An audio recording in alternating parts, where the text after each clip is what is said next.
Okay, welcome back to Shaman King Anime Review episode number 24. This is the 20th episode of the 2021 anime Trust No One. This one covers chapters 136 to 139.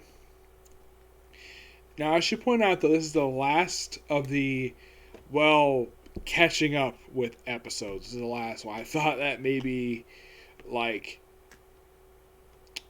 Baruto will be the last one. Nope, it turns out that's not the case. Due to the fact that yesterday I had to cover two anime. Yeah, I believe it was. Yeah, yesterday I had to cover two anime that came out 2 days prior.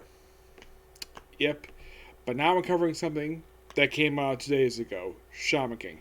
Not the first time, and hopefully this might be the last time.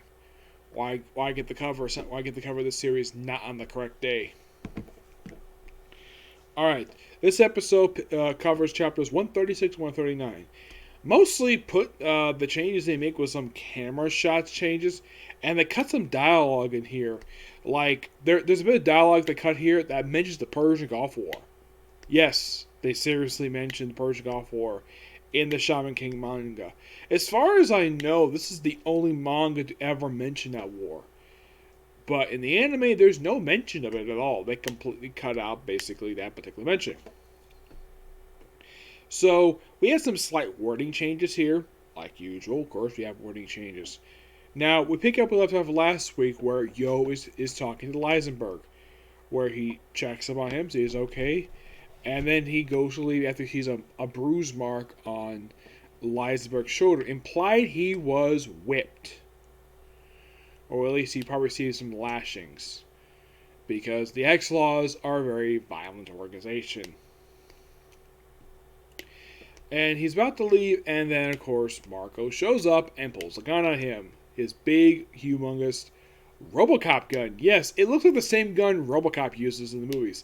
I don't know if the writer of the series took inspiration from Robocop for this particular gun. I wouldn't be surprised about that. Oh yeah, he also slaps Leisberg for being kind. Because it's a weakness. Apparently being kind is a weakness. And, of course, it looks like he's about to kill Yo because of his connection to Ho. They think he's a follower of Ho because he wants followers. And Iron Man G is like, no, don't do that. That's stupid. He has nothing to do with Ho, aside from the fact they look exactly like each other. So, she exposes her face because apparently that her showing her face to somebody who's not a member of the X-Laws. Oh yeah, by the way, they also mentioned in the manga she rose to the water. In the anime, Yo doesn't say that at all. By the way, they do mention how Yo is able to find Lisenberg. His guardian ghost, Asakaru. He basically searched over the entire island looking for Lisenberg and he just happened to find him. They do cut out one small little bit here. Yes, almost forgot to mention. This is a small cut. In the actual manga, you actually see Lisenberg's room briefly, and you have Asakura where he's looking out the window, where he's basically looking from the inside looking for him. You find him. In the anime, they don't show it at all, but it's implied that's what he did. And of course, Genie also offers him a chance to join the X-Laws. And of course, Yo's like, no thank you, I have no desire to join you.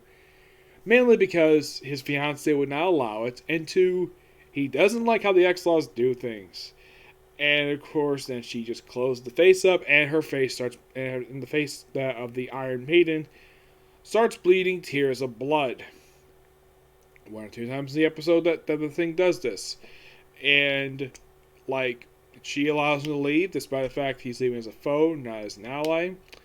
And of course, Lisenberg gets slapped again. Of course, they show in the flashback that he gets slapped again by Marco. And then we have Team X3, which made up of two guys and a woman. One of the guys was a metal mask. There's actually a reason for this, and because he has a connection to Ho. So these guys, they have the woman base where she's about to now. Ho decides, I'll handle these guys by myself. So he proceeds to kill the female member. I believe her name was Marcine. Kills her really easily. Just stabs her with one finger of his guardian ghost. Goes at the skinny guy next, that's what he calls him, where he proceeds to stab, well, he reveals take off his face. Oh yeah, he apparently burned his face 10 years by the end of the series, so this happened back in the 80s. Like, where, when in the 80s? When, I would say because this series is presumed to take place in 1998. That's presumed anyways.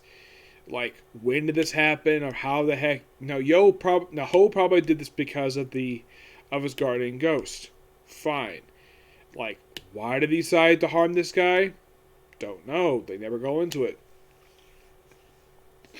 Then kills him with the guardian ghost, and then he goes to the other guy who offers to sacrifice. It's revealed that these three willingly allow Ho to kill them in order to find his immunity. Mainly put, his guardian spirit's weakness is oxygen. Lack of oxygen means no flame. And of course, the guy who appears to be stabbed by Ho's ghost, he wakes up, and of course he's still bleeding from the mouth because of course he's dying. He makes an announcement. That's the question. How strong is Bearer? And in the manga he says is really strong. In the anime he says is awesome. So then he pulls something out of his shirt. What is it? A freaking grenade. Where he pulls the thing and there's an explosion happening. Look at the announcer guy out of the ring, no problem. Excuse me, while the X-Law who did this died, Ho comes out of this thing, no problem. He also loses his shirt in the process. And for some reason, I have no idea why, the way that Ho is drawn, the way he looks in the scene, almost seems like Ho is a woman. Yep, I am not kidding about that. Ho tends to look like a woman sometimes, despite the fact it's a guy.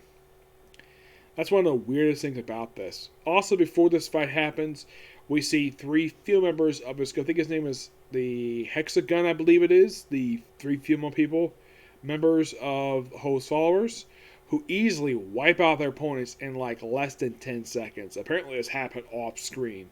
Now, in case you're curious though, like, was this battle cut from the anime? Was this like a drawn out battle in the manga?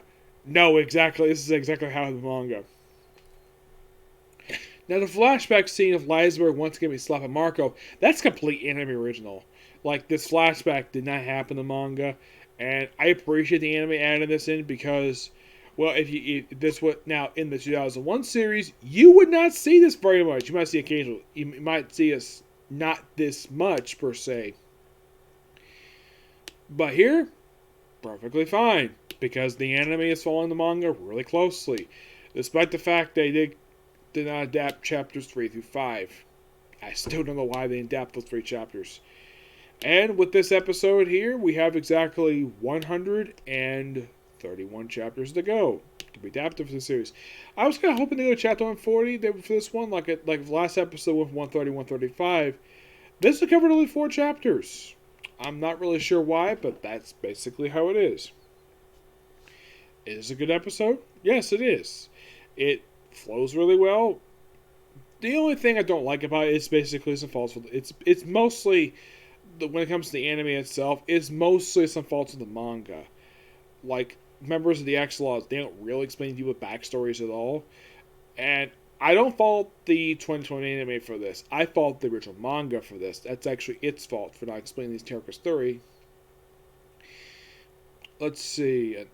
The whole thing with Ho, that's common with him, where he looks in a feminine way, where he's got earrings, got long hair, and people might mistake him for a woman, despite the fact it's a guy. Let's see, any problems with the actual anime itself? I don't mind the wording changes at all. Not really big issue. I think that the updated dialogue from the actual original manga to this was perfectly fine. Saying the barrier is awesome, it makes a lot more sense than, let's say, it's really strong. The way it presented in the manga, it's like the guy was so bored. And the change where he basically is so excited to praise the fact that Barry is awesome, I like that. I think that's really good a part of the anime. Also, they have a brief bit where the chief of the Patch tribe, where she comments, he talks too much. That's kind of true. He's an announcer. Of course he talks too much. But is there anything really wrong with the episode? Aside from faults with the series has what adapting from the manga. Not really. No, there's nothing really wrong with the episode. Just really good. Well, the other thing I would have a minor criticism with is, well, 4 chapters again. Yeah, this is probably the first episode they've done this since. I think the last time they did this, this is probably the least amount they've done, not since episode 19. Yes, that was the last non-official time they actually did just 4 chapters in the series. It was episode 19 with that the 4 chapters for that one. Yep. Now we are getting really close to being halfway through the series. Yes, I would say within just 2 weeks, I'd say that's when we'll be pretty much halfway through the series, which I think is great. The fact they'll be halfway through the series. Yep. So yeah, that's a particular view. Stay tuned for our next view, which is going to be combatants will be dispatched, and then it'll be how Realist Hero built the kingdom. We'll discuss in the final episode of that season, and then of course, I think I'll do the comic corner after that one. Okay, so next video, bye.